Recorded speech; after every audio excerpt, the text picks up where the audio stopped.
The 911 dispatcher told me to stay calm and keep my eyes open. I remember thinking that was strange to say to someone who had just been rear-ended at 40 miles an hour on the I-78. My head hurt in a way I hadn't felt before. Not a headache, more like something shifting behind my right eye. The paramedic in the ambulance was young, maybe 25, and he kept asking me what day it was and who the president was and could I follow his finger. I answered everything correctly. I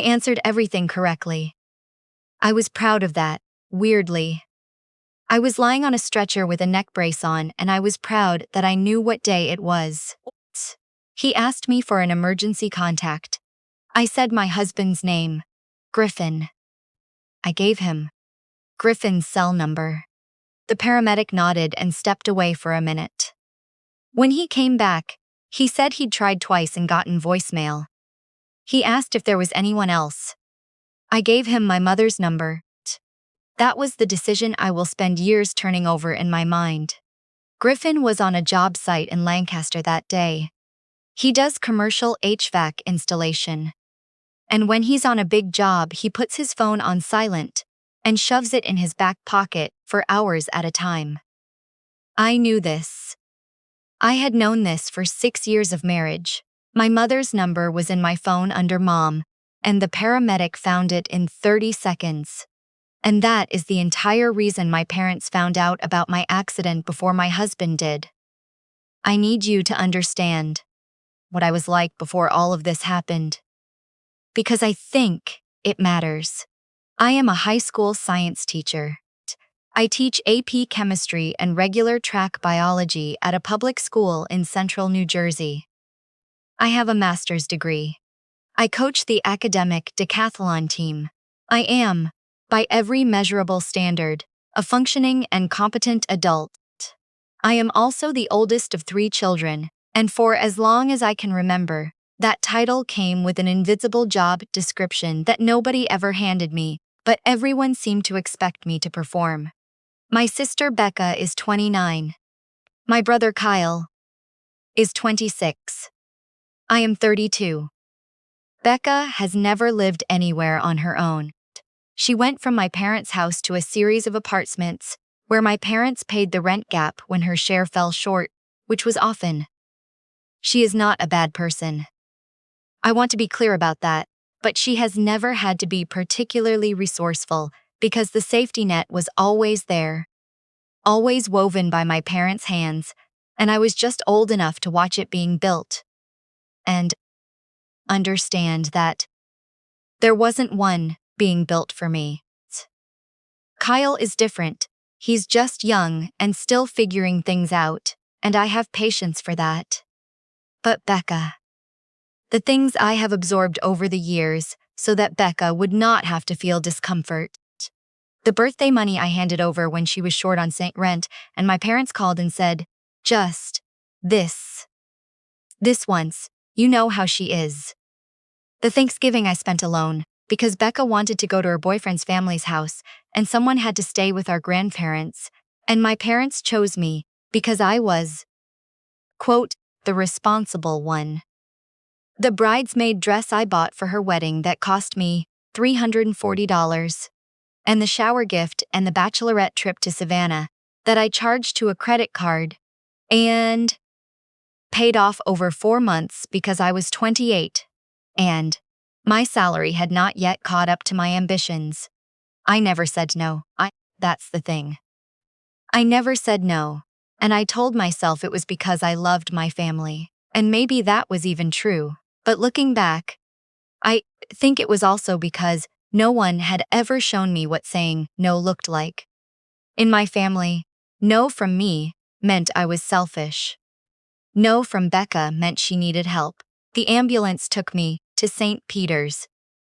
I had a mild concussion, some soft tissue damage in my neck, and the ER doctor wanted a CT scan because I kept describing the pressure behind my eye, and she wanted to rule some things out. I was coherent. I was answering questions. I signed my own consent forms. I want to make that clear because apparently, People assume things about hospitals that are not true. A conscious adult does not need anyone's permission to receive medical care, and no one at that hospital asked for my parents' signature on anything. I signed everything, myself. I am 32 years old, but my mother had been called, and my mother had come, and she brought my father, and they were in the waiting room when the nurse walked me back from the CT scan. And I saw them before they saw me, and I had this small, involuntary wave of relief. I thought, okay, they're here. Whatever this is, they're here. My mother stood up and hugged me carefully, the way you hug someone when you're afraid of hurting them. My father said, "You look pale." "I feel okay," I said. They did a scan. I'm waiting for results. We sat in a little curtained bay together. A nurse brought me water. My father asked about the other driver, and I said I didn't know, that I hadn't seen them after the accident. My mother held my hand. It was almost fine. It was almost the version of my family I used to believe we were. Then her phone rang. She looked at the screen. She looked at my father. Something passed between them that I wasn't meant to see. But I saw it. "I have to take this," she said. She stepped outside the curtain. I could hear her voice through the thin fabric. Not words, just tone. Soothing, gentle, the voice she uses with Becca. She came back in 2 minutes later. She sat down. She picked up her purse from the floor and set it on her lap, which is what she does when she's about to leave somewhere. "That was Becca," she said. I waited. "She got pulled over this afternoon and she has a ticket. She's really upset. She's been crying, and she needs us to come over and help her figure out the insurance situation." I looked at my father. He was looking at a spot on the floor. "I'm still waiting for my CT results," I said. "You said you feel okay," my mother said. "And you're not alone. The nurses are here." "I have a possible head injury." The doctors said mild concussion. She said possible complications. She said scan would tell us more. My mother stood up. "Becca is very upset.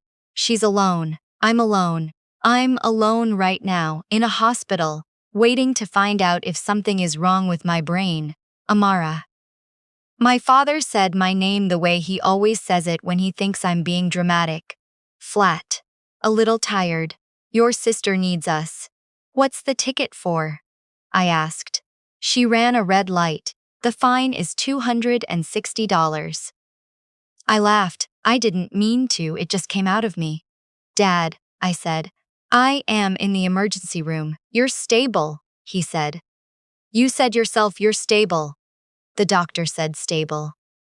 I said I have a headache so bad I feel sick. My mother touched my shoulder. "We'll call and check in. I'm sure the results will be fine." "Becca really needs." "Please don't," I said. "Please don't finish that sentence." They left at 4:47 in the afternoon. I know the exact time because I looked at the clock on the wall when the curtain closed behind them, and I made myself remember it. I thought, remember this. Whatever happens next, remember this moment exactly. The CT results came back at 6:15. There was no bleed, no fractures, no tumor. Just a concussion, some swelling, that the doctor said would resolve on its own with rest. She gave me a sheet of instructions and told me not to drive for 48 hours and to come back if the headache worsened or I started vomiting. I called Griffin at 6:22. He picked up on the second ring. He'd just seen the missed calls and was already getting in his truck. "I'm okay," I said.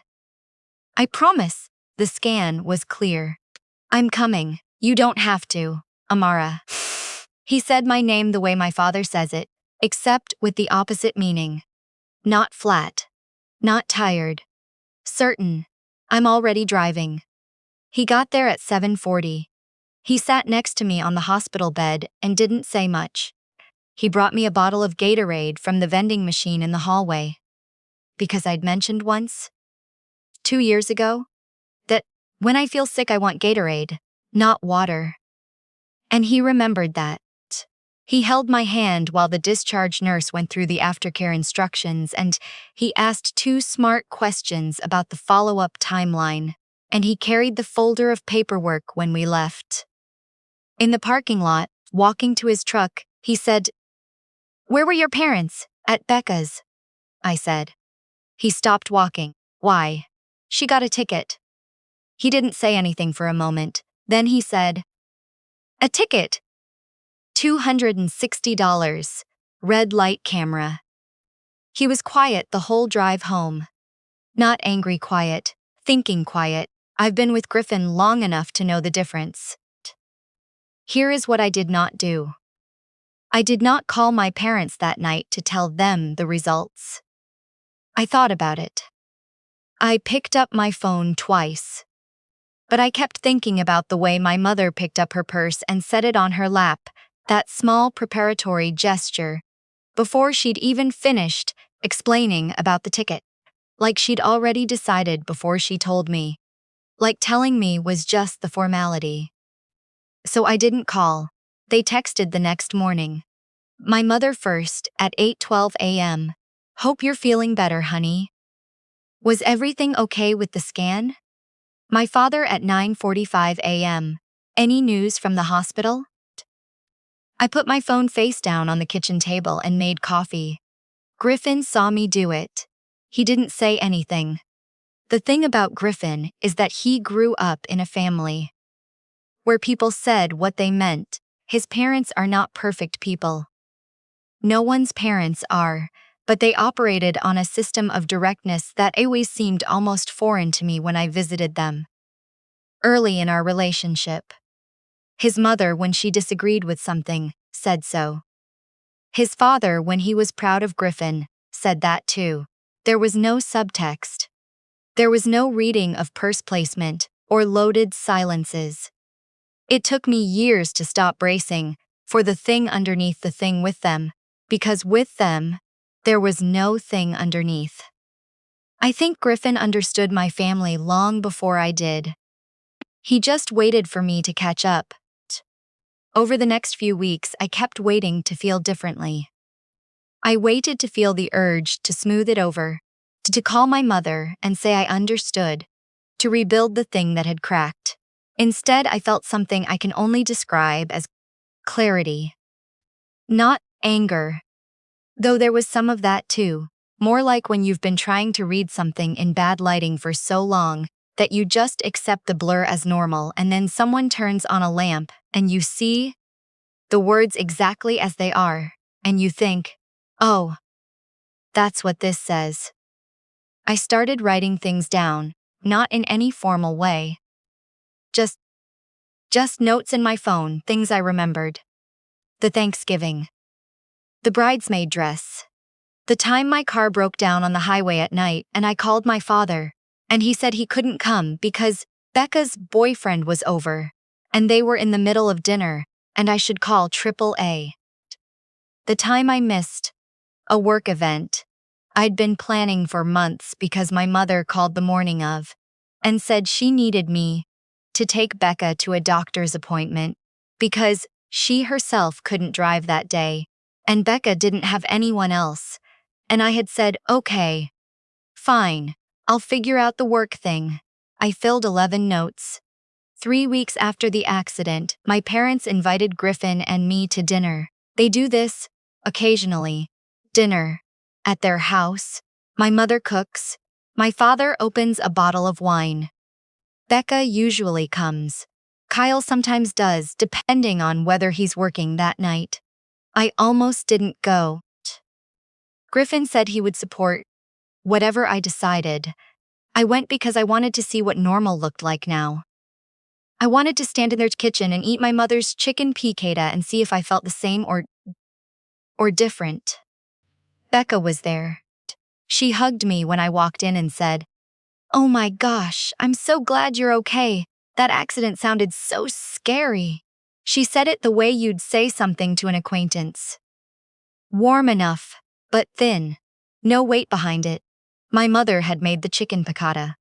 My father poured wine. We sat at the table that has been in their dining room for 25 years. And we talked about nothing.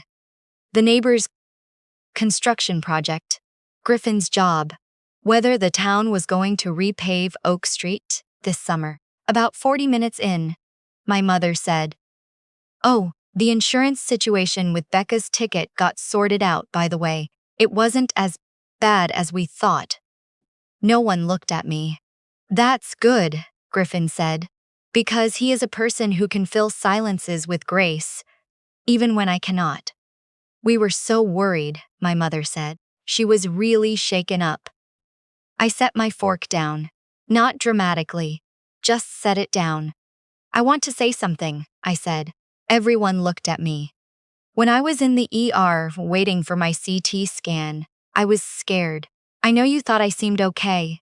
And medically I probably was, but I didn't know that yet. And I needed you there. And you left to help Becca with a traffic ticket."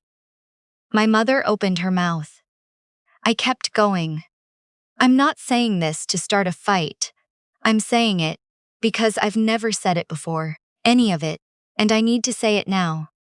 The Thanksgiving I spent with Grandma and Grandpa alone. The car breakdown on Route 1 when you couldn't come. Every time I said yes to something I didn't have the capacity for because Becca needed something and I was the one who could handle it." I paused. "I've always been the one who could handle it." I paused, and I think you stopped checking whether I actually could. The table was very quiet. My father said, "That's not fair."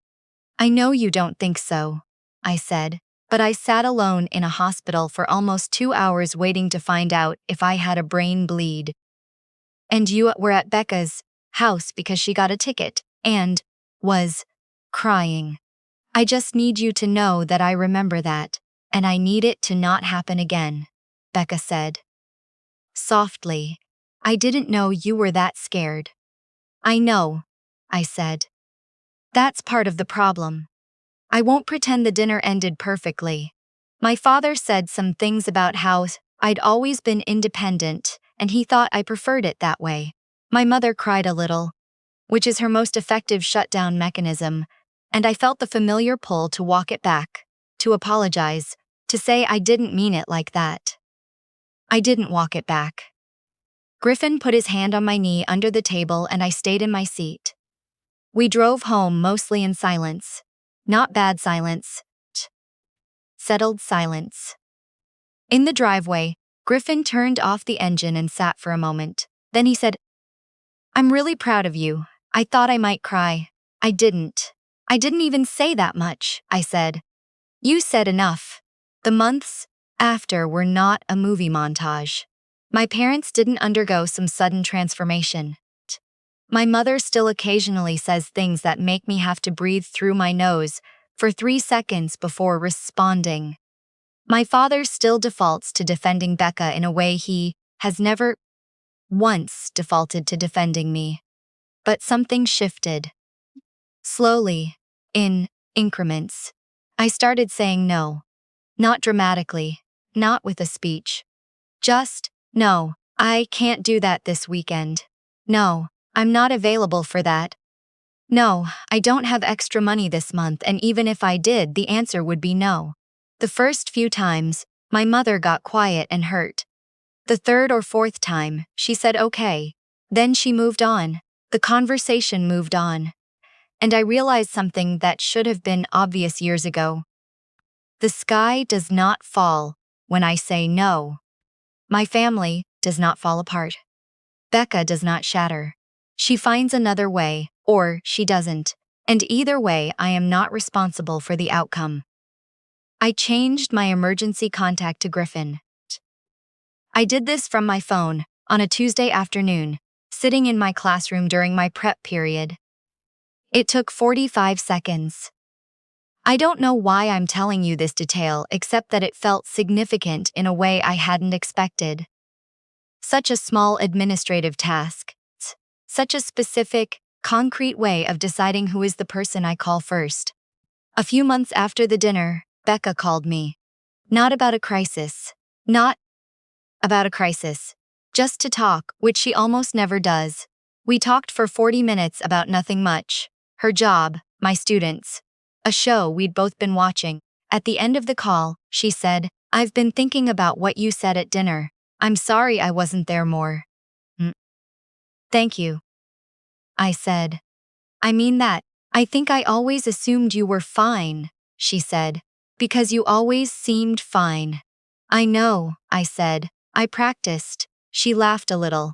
"We should get lunch. Just us." "Yeah," I said. "I'd like that." My daughter is 4. Her name is Rosalie, and she has Griffin's ears and my stubbornness and a way of staring at things she's thinking about that I find completely disarming. She's too young to understand any of this. But sometimes I watch her with her little friends, the way they're still learning the words for what they need, and I think about what I want her to know before she has to learn it the hard way. I want her to know that needing help is not a burden she has to apologize for. That saying no is a complete sentence. That the people who love you most will not leave when you stop being easy. And I want her to know, though it will be years before I have any way to explain this, that there was a Tuesday afternoon in September when her mother sat in a classroom full of empty chairs and changed one entry in her phone and felt, for the first time in a very long time, like she was taking up exactly the right amount of space.